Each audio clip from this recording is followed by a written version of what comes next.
Morning students, I am Arvinder Singh Maan, PGT Commerce Vidya Ashram Public School. Now today we will take on chapter number 1, Introduction from Microeconomics. Now today's topic is shift and rotation of PPC. Now first is shift. What is shift? Now we are explaining here the first diagram, shift in PPC, rightward shift of PPC. Now when the resources or technology for the both goods, cloth and wheat. Now herein you can see the wheat is being depicted on the x-axis and cloth is depicted on the y-axis. यहाँ पर जो resources और technology है वो change हो रही है for both goods, and that is if it is increasing availability of resources and improvement of technology on both cases, cloth and wheat, then the PPC यानी production possibility curve will shift rightward. As you can see that it is shifted from AE to A1E1.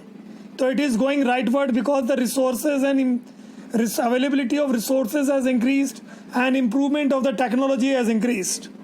Now underneath the diagram, the one more diagram is there, the leftward shift in the PPC. As you know that it is the revert of the previous one. The decrease in the availability of the resources and the degradation of the technology will definitely shift the PPC to the leftward. Now you can see that the PPC is shifted from AE to A2 and E2. In this way it has gone to the leftward.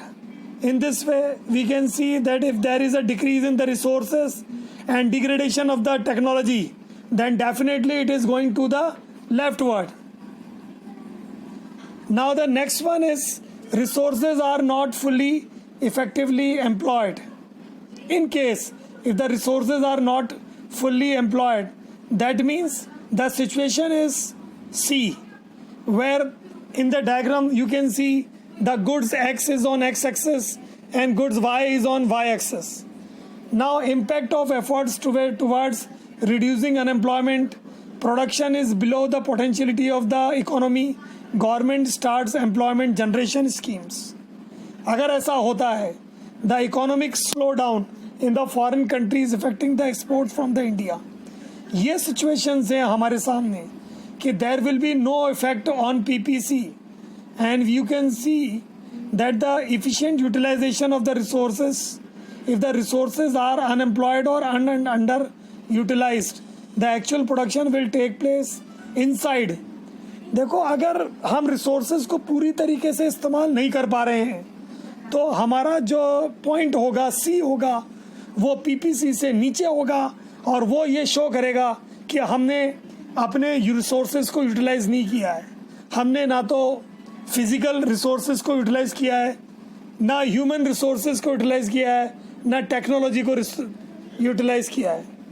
Now resources increase, किसी भी कारणवश से अगर हमने अपने देश में resources को इंक्रीज किया है, बहुत सारे उदाहरण हैं. जैसे मोदी जी ने जो कार्यक्रम चलाया था, मेक इन इंडिया प्रोग्राम था, साइंस और टेक्नोलॉजी के कारण अपग्रेडेशन हुआ है, या फॉरेन करेंसी आई है, इनफ्लो ऑफ फॉरेन करेंसी, तो definitely it will shift to the rightward. और हम यहाँ देख रहे हैं कि जो पीपीसी है वो ए बी से A1 और B1 की तरफ शिफ्ट हो गया है, राइटवर्ड शिफ्ट हो गया है. और रिसोर्सेज अगर डिक्रीज होते हैं, किस कारण से डिक्रीज होते हैं?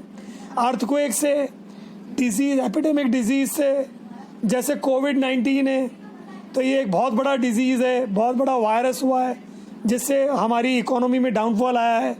तो श्योर है कि हमारा जो पीपीसी है, प्रोडक्शन पॉसिबिलिटी कर्व है, वो लेफ्टवर्ड गया है. Now you will see that there is a chart. अब यहाँ से आप देख सकते हैं कि मेक इन इंडिया प्रोग्राम से क्या इम्पैक्ट आया है कि पीपीसी राइटवर्ड गया है, क्योंकि प्रधानमंत्री ने फॉरेन इन्वेस्टर्स को इम्प्रोवाइज़ किया है, उनको आमंत्रित किया है कि वो देश में पैसा लगाएं.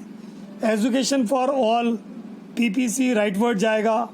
एजुकेशन से निश्चित रूप से ह्यूमन रिसोर्सेज का डेवलपमेंट होता है, तो श्योर है कि पीपीसी राइटवर्ड जाएगा. इस तरह से यहाँ पे एक चार्ट दिया हुआ है. rotation of PPC. Now rotation of PPC means the resources and technology is changed only for one goods, and another good is static. Now in this case, the commodity on x-axis wheat, there is increase in the technology and improvement and resources increasement on the wheat और x-axis. तो हमारा PPC क्या होगा कि आप diagram number 1 में देखेंगे कि जो वो पहले AE था अब वो AF हो गया है. वीट की तरफ तो हम उसको इंक्रीज़ कर देंगे और क्लॉथ की तरफ हम उसको स्टैटिक दिखाएंगे, बिल्कुल चेंज नहीं आएगा. लेकिन अगर इस रिसोर्सेज में डिक्रीज़ हुआ है, वीट में डिक्रीज़ हुआ है, टेक्नोलॉजी में डिक्रीज़ हुआ है, तो फिर वो जो PPC होगा वो AH हो जाएगा, वो अंदर की तरफ बनेगा. ऐसे उल्टा है in case of Y axis where the resources has been change on the cloth, then definitely अगर इंक्रीज़ हुआ है तो वो EC होगा, डिक्रीज़ हुआ है तो वो AD होगा. आप डायग्राम से आराम से देख सकते हैं. Now next one, fuller utilization of resources. Now fuller utilization of resources means कि when the goods are produced corresponding to the PPC. आप यहाँ पे PPC देख रहे हैं A to E, that is PPC. Now this is what implies the fuller utilization of resources. यहाँ पर जितने भी बिंदु हैं A, B, C, D, E, यहाँ पर हमने अपने रिसोर्सेस फिजिकल और ह्यूमन रिसोर्सेस का पूर्णतः उपयोग किया है. लेकिन G और H के अंदर हमने रिसोर्सेज को पूरा नहीं उपयोग किया है. This is how we can say if any combination lying on PPC the fuller utilisation of resources, if any combination underneath PPC just like G and H, that is the fuller utilisation of resources has not been implemented. Now next one, growth of resources. अगर आपके resources growth हुए हैं, technology growth हुई है, resources growth हुआ है, तो right word जाएगा. AE से A1 E1 जाएगा, राइट वर्ड जाएगा. आप देख सकते हैं डायग्राम को कि आपके रिसोर्सेज ज़्यादा हुए हैं तो राइट वर्ड जा रहा है, टेक्नोलॉजी बढ़ी है तो राइट वर्ड जा रहा है वो. Now the last point is attainable and unattainable combination of PPC. Now attainable and attainable combinations वो कॉम्बिनेशंस होते हैं जिनको हम अचीव कर सकते हैं, वो PPC के ऊपर होते हैं, यानी प्रोडक्शन पॉसिबिलिटी कर्व के ऊपर A B C D E जितने भी कॉम्बिनेशंस हैं वो अटेनेबल हैं, क्योंकि हम यहाँ पर हमारे पास फिजिकल रिसोर्सेज भी हैं और ह्यूमन रिसोर्सेज भी हैं. लेकिन G और H है वो अंडर यूटिलाइजेशन है, हमने रिसोर्सेज को कम इस्तेमाल किया है. लेकिन M N O P जो रिसोर्सेज हैं वो PPC से बाहर है, वो अनअटेनेबल है. इतने तो हमारे पास रिसोर्सेज ही नहीं है. It is very difficult for any organisation to achieve the combinations of M and OP because they are above PPC, so the resources are not much in the organization. So either you have to increase your resources or to upgrade your technology. Thank you students and have a nice day.